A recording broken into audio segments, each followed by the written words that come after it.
The hunt for a man accused of killing another man inside a McDonald's, a massage parlor accused of sexual assault, and hear from a murderer behind bars. All of that and much more coming up on this week's Fox 26 Crime Files. If I can ever get myself into the studio. I feel like there's so much preparation that goes into this show. See, I report on crime all week. You know that if you watch my stuff. And so do many of the other reporters here at Fox 26. And I put all of those stories together. I try to select the ones that matter most to the people like you and me, the ones that will impact us, so I can sit here at the end of the week and read you Fox 26 Crime Files. And we'll go ahead and jump right in and talk about the bad guys that we need off the streets. Now, these are 3 wanted by multiple different Houston area agencies. Anthony Landry for murder, James Winthrop Moman for aggravated assault, and Mr. Stephen Ross for child pornography. We'll start with this accused murderer. It all started at a McDonald's Saturday night when a man started yelling at staff and another man stepped in trying to de-escalate things. And the suspect shot him, then took off.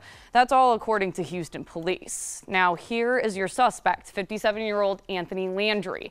He's got some hits on his record for aggravated assault of a family member, forgery, evading detention, and possession of cocaine.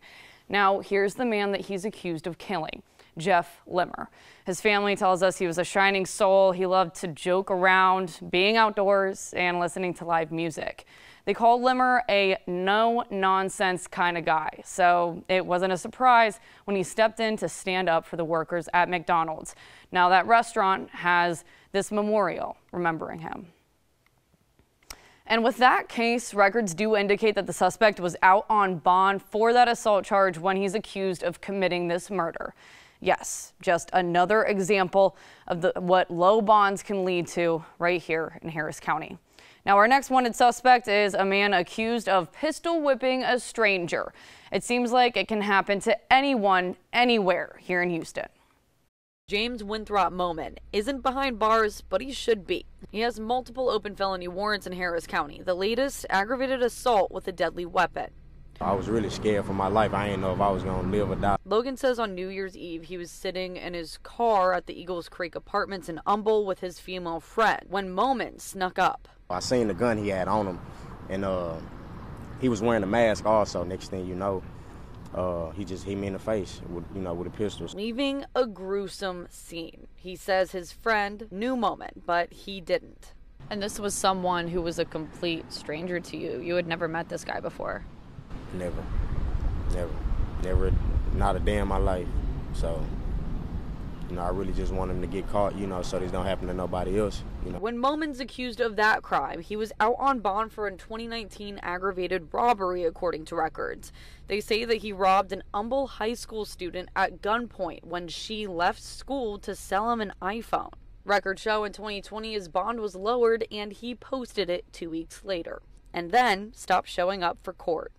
All I can really do is just pray, that someday that, they end up catching them. Abigail Dye, Fox 26 News. There was another case where someone out on bond committed a very egregious and very violent crime. Now, moving on, Harris County Precinct 4 is looking for this guy, Stephen Ross. The high-tech crimes unit recovered multiple images of child sexual abuse on multiple accounts belonging to him.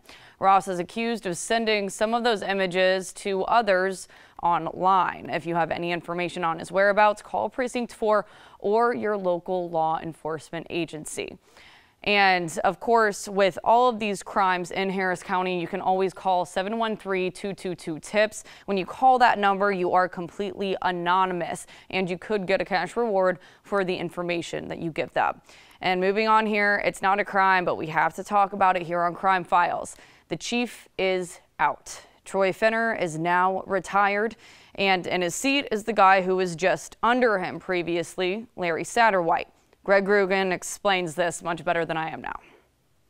So yes, I was sick when I saw the recent email, but I don't have time to be sick. I have to protect this city and lead. Mayor John Whitmire reacting to the revelation that now retired Houston Police Chief Troy Finner was aware of serious criminal incidents being abandoned without investigation by the department a full 3 years earlier than he previously reported to the public. Unwilling to accept what he called the ongoing distraction over 250,000 shelved cases and loss of focus at HPD, Whitmire made the tough call. My judgment was we've got to get back to crime fighting. We've got to get out of the press. We've got to have the officers have good morale. A difficult decision because Finner is both respected and popular with many in the public and on council. I want to challenge anyone sitting anywhere that can remember one email back in 2018. He has protected the city in times that I don't know if the city of Houston will ever see the challenges that we've seen, from social justice issues to a city shutting down, to domestic violence at levels that we'll probably never see, historical highs. He has always answered our call, always. The Police Officers Union contended Finner's reaction to the case abandonment revelation was bungled and his departure justified. I think if it was handled in a different manner than the way he handled it, I think we wouldn't be in this position right now. I think we could have explained to the public what took place, how it took place, and we wouldn't have had this kind of blowback. Asked if the union would assist in selecting Finner's ultimate successor, this was the mayor's response. HPOU will not play any primary role. It'll be my decision. Moving on here, this one makes me so mad. It's really one of my worst nightmares. Credit card skimmers. They're not nearly as easy to see as you thought these days. And a foreign ring was busted up in Baytown, and I really don't think that you'll put your card in an ATM after seeing this story. Perla McLeesu, arrested and charged with 4 felonies. Officers located 24 re-encoded credit cards. Found herself in probable cause court this week. The defendant was placing ATM skimmers on ATM machines. Court records say those ATMs were at multiple banks in Baytown, and police also arrested Rafael Rafaela. Because of how fresh this case is, his mugshot wasn't readily available, but records say he has open charges for credit card skimming in Indiana, while records show McLeesu has an open warrant for robbery out of Colorado County, Texas, and that both defendants have deportation proceedings. And what country are you a citizen of? Romania. And records show these skimmers aren't the ones that just pop over a credit card reader. Deep insert skimmer in the motor vehicle. It's virtually undetectable to a consumer. Jeff Roberts with the Texas Financial Crimes Intelligence Center says these deep insert skimmers are becoming more common. What they're doing is they're placing these skimmers internally inside of the card reader, which we call deep insert skimmers. And then they're using a nefarious camera device, which is hidden to look exactly like stock hardware, that then captures the moment you put your PIN number in. So they're actually videotaping that transaction. Take a look. These skimmers are only a few inches long. And since these internal skimmers are impossible to see, Roberts says the best thing for consumers like you and me to do is to use the tap function on your phone or card. Those are very secure transactions, and as it sits currently, those are not able to be skimmed because you're not swiping into the terminal. Both suspects are being held in the Harris County Jail on a $200,000 bond each. Now to an arrest made by Polk County authorities after a missing woman was found dead. This is Jasmine Muldoon. She was only 25. She had 5 children, and authorities say her boyfriend, DeAndre Wright, killed her. She was reported missing, then her body was found in the woods near her home in Polk County off of 59, just yards away from where she lived with Wright. Her mom says the relationship was abusive and wants no parent to feel this pain. It doesn't matter if it's your son, your daughter. It can happen to both sexes. It doesn't matter. Protect them. Get the help they need. Sexual assault allegations in a massage parlor. That's what a new lawsuit claims. Sherman DeSell explains. It's taking a toll on me. It has. And I don't want it to continue to happen. Another Houston Massage Envy location is the subject of a lawsuit claiming assault. January 30th, 2021, a woman we'll refer to as Jane Doe said she went to this location in Copperfield off Highway 6 North and FM 529 for a full-body massage with therapist Ricky Newsom. She claimed a previous appointment with Newsom was okay, but the one given that day was shocking. He was massaging the back of my legs, my thighs, and he started going underneath my butt area. Jane said towards the end, Newsom then pulled down her draping, which is different than the normal procedures there.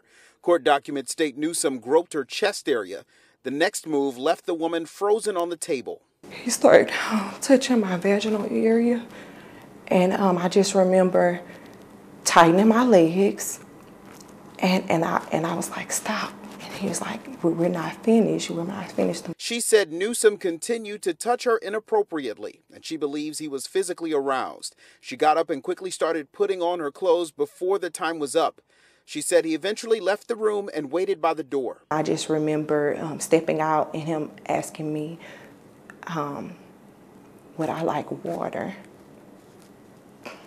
And as if he hadn't done anything wrong. Jane says she went back a couple days later to report Newsom, only to be told by a staff member a similar incident was reported with him a week before. Those details filed in a separate lawsuit. Her attorney tells Fox 26 it's more of the same behavior by some local franchise owners, allowing inappropriate behavior without termination or punishment.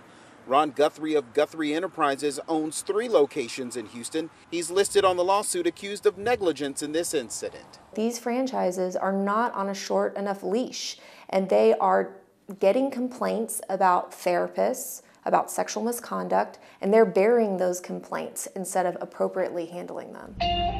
We tried contacting Mr. Newsom at the number listed on his independent massage business social media pages that are now private, then knocked on the door of the home address listed on the lawsuit, but we haven't been able to connect with him about the claims. Moving on here, next week I'm going to have a very interesting story for you. It's a part of our Fox in Focus series where we're digging into the issue of teen and juvenile violence. Now, if you watch our stuff, you've heard story after story after story about these kids robbing people, shooting people, even killing people. Now, this is not an issue that's going to change overnight, and it's not going to disappear if we don't pay attention to it. And I thought, who better to talk to than someone who lived it? Take a listen.